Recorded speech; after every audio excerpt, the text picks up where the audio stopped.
The Galaxy A8 2018 is Samsung's new upper mid-range phone with a glass and metal design and styling so similar that will forgive you if you mistake it for the flagship Galaxy S8.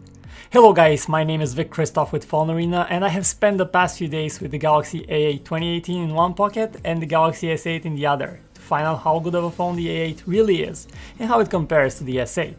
The list of similarities include a tall edge-to-edge Super AMOLED Infinity display, a 3000 mAh battery, and the familiar Samsung Experience interface, but on the inside the A8 is a different beast with a weaker performance.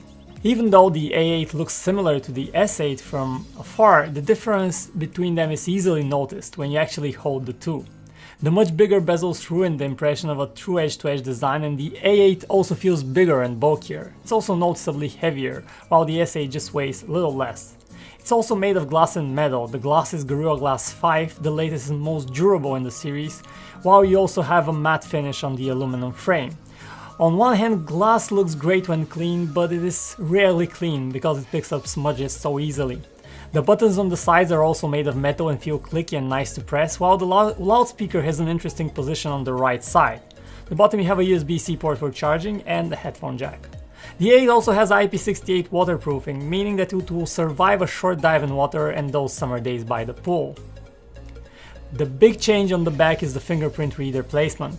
The fingerprint scanner on the S8 was way out of reach at the top of the phone and too close to the camera, so you would often just smudge the camera rather than unlock the phone.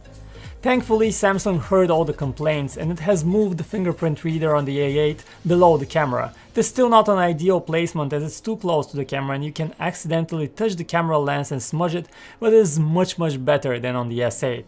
It is not a fast fingerprint scanner though. The finger reader on the S8 was a bit slow to react, and this one too is not as fast as on other phones like Pixels and OnePlus. The A8 features a 5.6-inch Super AMOLED display with lush colors and deep blacks that look great. Samsung calls this an Infinity display on the S8, but this particular screen is not curved like the one on the S8 and has a flat design with bezels that look much bigger than on the S8. It definitely ruins a lot of that futuristic look. You also have the always-on display feature on the A8, so a quick peek at the screen is all it takes to tell the time and what missed notifications you have. Every year with Samsung phones, we look at the Samsung Experience user interface and say the same thing. Looks good, but does not perform good enough. Well, here's one great thing. With Samsung Experience 8.5 on the A8, things have gotten better. In the daily grind, the A8 actually performed a bit faster than the S8, despite its slower processor. Apart from that, the A8 2018 runs on Android 7 Nougat at its core, which is a shame for a phone selling in early 2018. An update to Oreo, however, is in the plans and it should arrive in the first quarter of the year. Let's see if Samsung sticks to schedule.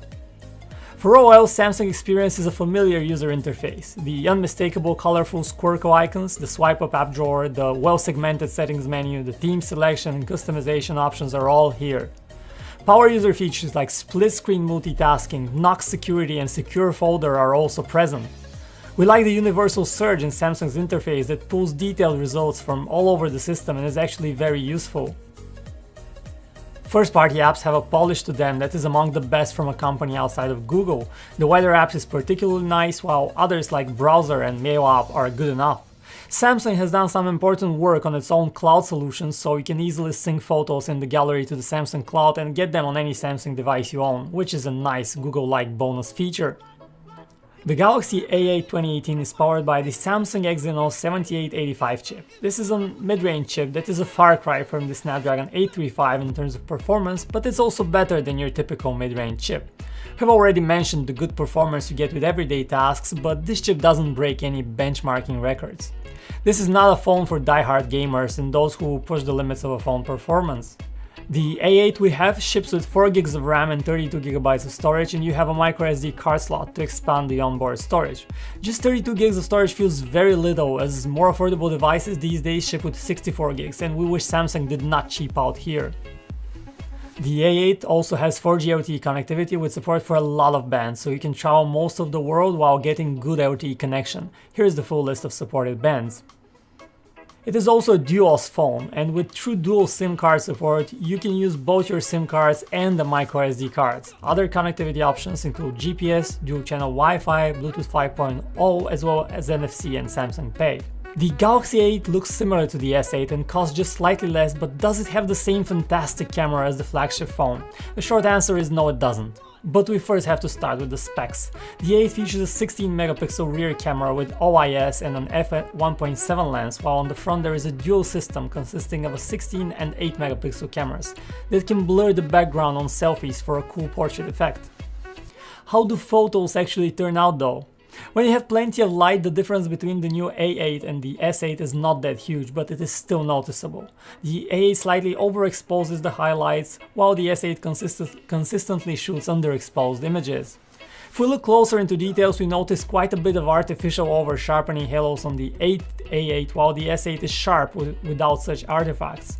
Take a look at this shot where you can see the over-sharpening halos clearly in the tree branches. Unfortunately, the A8 cannot quite match up to the fantastic image quality you get with the S8 at night. Photos from the A8 turn out blurry and lacking detail, while the S8 preserves detail and has a balanced image. When it comes to selfies though, the A8 really shines. The live focus blurred background effect is awesome and makes selfies look epic and indeed memorable. But then is video. The phone can only record 1080p and other phones in this range record 4K, this one lacks the feature. Right now we're testing video recording capabilities of this phone. It does not record 4K, it maxes out at 1080p video resolution. So let's move the camera around, see how it adjusts to different light. We have more light up, and we just move around the phone to see how it performs in real life conditions. Thankfully there is a headphone jack on board as well, so you can easily hook up your own headphones. The A8 also comes with a pair of basic headphones in the box. Call quality is essential for a good phone experience, and we had no issues with it on this phone. Voices sound clean and crisp with enough detail on both ends of the line. But what about battery life? The A8 features a 3000 mAh battery, the same size as on the S8. We did not have any problems getting through a full day with the A8, but this is definitely not a battery champ that will get you through more than that. We ran our battery life test on the phone and it scored 9 hours and 15 minutes, a result that beats the S8 by about an hour. Now what about charging time? Sometimes you need that extra battery boost during the day and you need it fast. The A8 ships with a fast charger in the box and it recharges fully in very little time. It takes around an hour and 40 minutes to go from 0 to 100%. And in case you were wondering, nope, there is no support for wireless charging here. So what is the takeaway? The A8 is a phone selling at the same price as the OnePlus 5T, but it doesn't quite feel as well executed and it definitely feels overpriced. While it technically has an infinity display, you can definitely see the bezels on the side, and it doesn't quite have the futuristic, classy look of the S8. And while it has a cool dual front camera, the main camera is actually not great, especially at night, and it does not even support 4K video.